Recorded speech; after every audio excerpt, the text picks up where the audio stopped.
Jesus said, I will build my church, my ecclesia. Church, the called out ones, called out for kingdom purpose. In the last 2 sessions, I've talked about what this looks like. How do we edify, build up one another? How do we fulfill kingdom growth in our local community? So let me begin this last session with this. This is a rabbit. This is a bigger rabbit. This is a different rabbit. And this is an elephant. A small elephant, a big elephant, a middle-sized happy elephant, an upside-down one that's still pretty happy. And elephants are elephants, and rabbits are rabbits, and although their DNA is similar, they are both recognizably unique animals. And I say to you that there is room for both in the animal kingdom, and by now you should understand I'm speaking about church. They operate differently. If you're going to be an elephant, be the best and the biggest elephant you can be. But if you're going to be a rabbit, be the best reproductive rabbit you can be. So I want you to understand the way this works.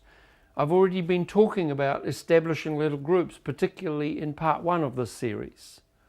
You get an existing, somebody called them rabbit churches because of what rabbits do. They multiply quickly. In fact, they multiply a bit too quickly. Just ask some farmers. And so you've got a little group of people who have gathered together, and then somebody wants to come along to join you. And when you've got a reasonably full house, 10 or a dozen people at the most, you really don't want too many more squeezed in. You need to change the way you do things. So what we do is we take these new people and we say, look, can we meet in your place? Now that may or may not be suitable, but find another place to meet.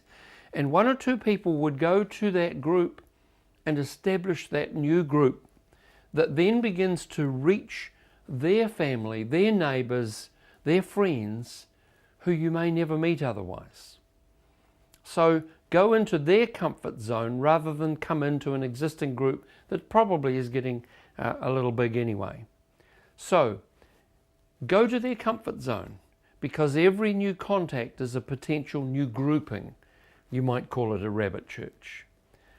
The primary focus is lost people rather than Christians outside your church, but a lot of them actually need your help.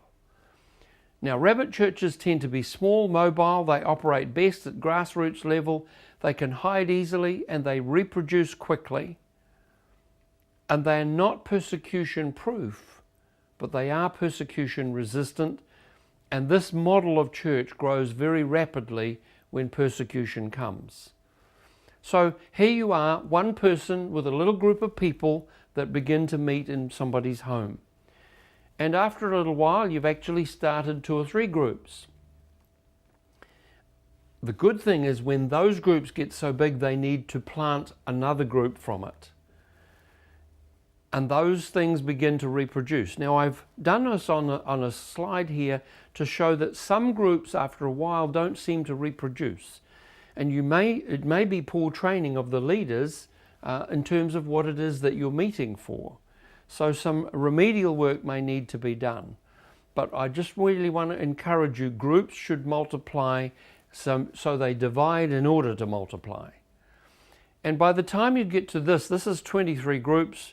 If you only had 5 people in each group, and that's probably a little on the small side, you've already got more people than the average sized church in North America or in New Zealand, where I come from. So you need to look at this as this is how we multiply this.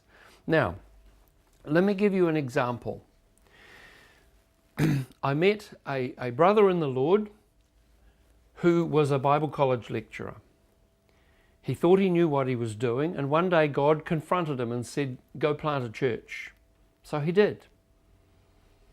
And he got 4 friends together, and the 5 of them planted this congregation.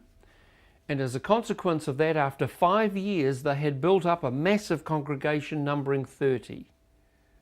That's not very good. And he's complaining to the Lord about this after the 5 years and says, God, this is hard work. And God said, well, you're not doing it my model, you're doing it yours. Would you like to do it my way? And he said, yes, Lord, this is hard work. Within a week, God brought to him someone who taught him about what I've just shown you in this series of 3. And that's what he began to do. Night and day was the result. Do you know, within 2 years, that 30 people had grown to over 10,000. But they met in 1,000 different places. The last time I inquired of what had happened, another 3 years further on, it was already 25,000. Very important. This is a kingdom-focused group, and they're learning how to be led by the Holy Spirit, but they're growing through small groups. And this is the model that is actually working around most of the world where the Christian church is growing very rapidly.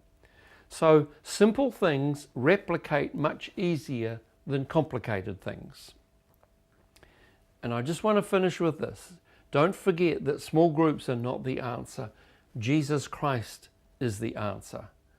And we must not forget it's Jesus' church, not ours.